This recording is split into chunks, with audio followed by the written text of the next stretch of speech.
We run, you know, mixed types of livestock here on our place. We keep a set of sheep, a flock of sheep, Dorper sheep, but we also buy and sell replacement heifers throughout the year. And this winter we had some tiger stripe heifers here on the place, and if anybody that's ever dealt with tiger stripes or any kind of eared cattle know that they're pretty easy to run through a fence. They're pretty easy to, you know, if you spook them, they're going to go somewhere, they're going to tear something up getting there. But we noticed this year that we had that electric fence set up to separate the sheep and the cattle.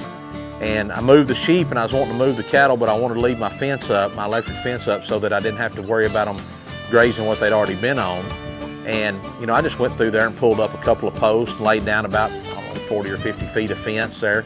A big enough wide opening, and I've had these cattle cake broke. I went over there, I kicked out some cubes. I couldn't get any of those heifers to cross that electric fence, even with it laying on the ground. I'm not always the most patient man, so I just got in there after them with a buggy and thought, well, I'll just run them over it, make them jump across it, even though it's laying on the ground. I couldn't drive them across it. They wouldn't even try, they wouldn't even get close to it. So we eventually, to get them moved over to the pasture where we wanted them, we had to go down there and unhook it from the end of the, you know, where we had it terminated on the end of a fence down there, and pull up 3 or 4 posts and open up about a 100-foot wide gap for them to go through. They called right through, walked right through it then, but they were not about to go across that electric fence, and that says a lot for it. It's not, you know, this thing's got a lot of juice. I mean, I think normally to turn a cow, it requires 2,000 to 4,000 volts is what it is effective on cattle.